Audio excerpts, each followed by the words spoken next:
Sénégal, bonjour, up-telo. Voilà ce qu'il allait le dire en lisant Tribune quotidienne ce matin. Le journal du groupe des médias, en tout cas, indiqué face aux inquiétudes sur la dette. Modis dégrade totalement, pour ne pas dire complètement et voir carrément la note du Sénégal à CAA1. Détoile, waouh. Bon, cette dégradation reflète les risques accrus concernant la trajectoire de la dette du Sénégal et sa position de liquidité depuis février 2025 selon investing.com. Bon, Tribune quotidienne, toujours à ce sujet de renseigner, l'agence de notation a souligné des progrès plus lents que prévu pour obtenir un nouveau programme du FMI, laissant le gouvernement dépendant du marché régional, plus coûteux pour répondre à ses besoins de financement. Informe toujours Tribune quotidienne ce matin.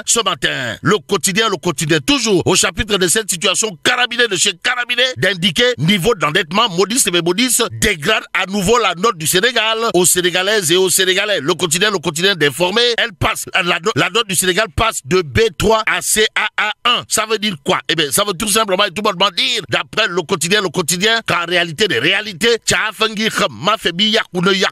complètement. Bon, au regard de cette situation, il y a dans le quotidien, la rubrique contrepoint signé mon confrère Bachir Fofana alias El Kabash, intitulé Il faut sauver le soldat Diomaye Limba Diamele. Bon, retenons également d'après le Dakar quotidien, nouvelle baisse de la note souveraine du Sénégal par Modis. Ça sent le brûlé. En d'autres termes, Lambay Mungi Niaou. Si on en croit le Dakar quotidien, le journal, en tout cas d'informer, après avoir déjà fait passer la note de Dakar de B3 à B1, puis de B1 à B3, l'agence américaine la dégrade à nouveau, la portant à CAA1. Informe bien entendu le Dakarois quotidien. Dans le journal, il s'agit du pavé dans la main, pour ne pas dire du coup de pied dans la fourmilière, signé Gumsobob les Diabar. En tout cas, 8 milliards de francs CFA. Des inondations à Bakel, Gumsobob les Diabar exige Raking Taf et Johnny. C'est-à-dire les comptes, tout compte fait. Une plainte en vue contre le premier ministre Ousmane Sonko et le ministre des Finances à propos justement des 8 milliards de francs CFA. Des inondations à Bakel, signé Gumsobob les Diabar, où l'organisation politique dirigée de par Boukal Guedani, le Diabar en chef, renseigne bien entendu le Dakarois quotidien, le quotidien en relief, pour sa part d'indiquer politique et gouvernance. Gumsobob les Diabar dénonce les dérives du régime Pastef les patriotes. Bon, le Sénégal souffre pendant que le pouvoir improvise, dira Gumsobob les Diabar. Aussi, il est question d'après en relief quotidien de la plainte annoncée contre Sonko et le ministre des Finances pour opacité et mensonge d'État. Et en l'État, Tribune quotidien de révéler en tout cas ce que diront les femmes et cadres de Gumsobob les Diabar qui tirent à boulet rouge, pour ne pas dire qui envoient des missiles Scud et des Tomahawk, comprenez des Punkalimamou Bouride sur le régime, en quoi faisant en disant ceux qui promettaient la rupture ont fini par livrer l'improvisation. En d'autres termes, à la rupture annoncée, c'est désormais l'improvisation dans la gestion des affaires publiques des tenants actuels du pouvoir, d'après Gumsobob les Diabar, renseigne bien entendu Tribune quotidienne ce matin. Direct News de nous livrer une information qui poussera plus d'un à dire mais Wali Diouf Bodian, toi aussi. Bon, le journal piloté par Pape Diogoy Faye ou le Lion de Ngekor d'indiquer lithium malien. Abidjan rafle la mise, tandis que Dakar perd la main. Action, réaction, une décision qui claque comme une gifle. Comprenez, qui claque comme une baffe infligée à Baïwali. D'après Direct News ce matin, le journal de nous apprendre la société chinoise Gafeng Lithium, troisième producteur mondial du métal stratégique, a choisi le port d'Abidjan pour exporter le lithium du Mali. Aussi, selon les estimations recueillies suite à l'investigation, plus de 25 milliards de francs CFA par an s'envoleraient en redevances portuaires, services de transit, manutention et activités logistiques. Nous livre bien entendu Direct News ce matin. Le journal d'ajouter pendant qu'Abidjan investit massivement 1000 milliards de francs CFA injectés dans la modernisation de son port pour atteindre 30 millions de tonnes de trafic annuel. Dakar s'inscrit dans une dynamique de TSNT et de Rouloyamba. Dakar plafonne à 17 millions de tonnes avec des infrastructures vieillissantes, des infrastructures bourrantes, pour ne pas dire des infrastructures fagadiaï. Bon que pour la casse, sans oublier des retards chroniques et une digitalisation inachevée. Ainsi, Wali Diouf Bodian, Wali Diouf Bodian, Wali. Wali Diouf Bodian, Wali Diouf Bodian Dessan. Bon, ce revers est d'autant plus grave que le lithium est au cœur de la transition énergétique mondiale. Actualité nationale avec Direct News qui informe Dakar totalement, pour ne pas dire complètement et voire carrément dépassé.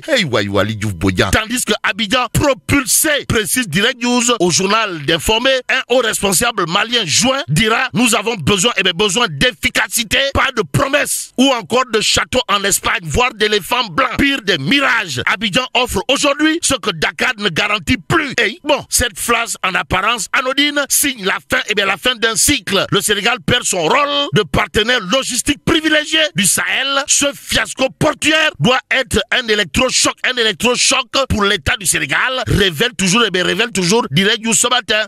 Le journal toujours au chapitre de cette actualité d'informer, le port autonome de Dakar ne peut plus, alors là plus du tout, se permettre d'être un terrain de clientélisme et de communication politique. Il doit redevenir une entreprise logistique performante, pilotée par des ingénieurs et non par des clans. Pilotée par des ingénieurs et non par des clans gamme. Tout compte fait, lithium malien, Abidjan rafle la bise, Dakar perd la main. C'est ce que révèle Direct News. Ainsi, le quotidien d'expliquer que c'est une décision qui claque comme une gifle. Bref, du genre Bitiloro. Précise toujours Direct News ce matin, source A, pendant ce temps, de nous apprendre que celle qui a probablement aujourd'hui de quoi faire du turpi, fait mbote, c'est la lionne incontestée et incontestable, pour ne pas dire inévitable et incontournable du Sénégal. En tout cas, Aïda Mbodj, Magou Diambour, plus que c'est d'elle qu'il s'agit, d'après source A, c'est comme qui dirait Ndanan Koulifadjiri. Bon, campagne de formalisation des organisations en société coopérative agricole et communautaire par l'ADER et la CCEP. Les jeunes ne chôment plus. Alors là, plus du tout à Koungheul, grâce à la dextérité, machallah, car de la lionne Aïda Mbodj, Magou Diambour. Bon, à Koungheul, toutes les coopératives agricoles et communautaires ont reçu leur agrément hier dans le cadre de la campagne de formalisation. Informe toujours source A, le journal, de nous apprendre qu'en réalité des réalités, l'ADER a dégainé une enveloppe de 40 millions pour financer les projets porteurs dans le département. Ainsi, Aïda Mbodj, Barak Tiwalo, d'expliquer en tout cas, nous n'en sommes qu'au début de cette aventure. La maman que je suis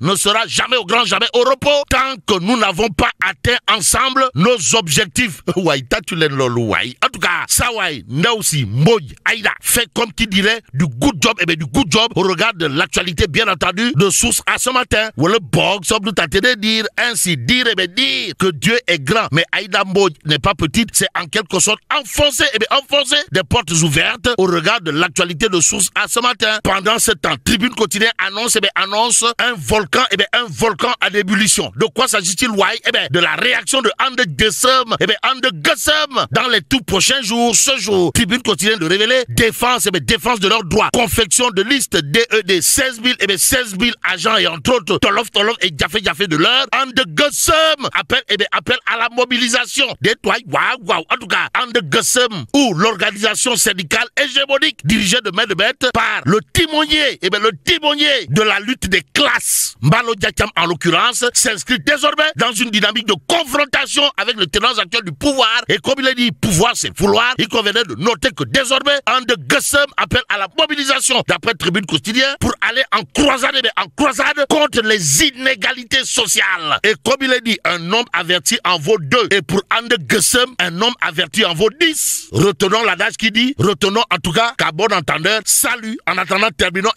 avec Libération ce matin. Le journal dédié progression inquiétante de la fièvre de la variole du Rift. Le virus touche une quatrième région. Et là, Bon, que Dieu préserve le Sénégal.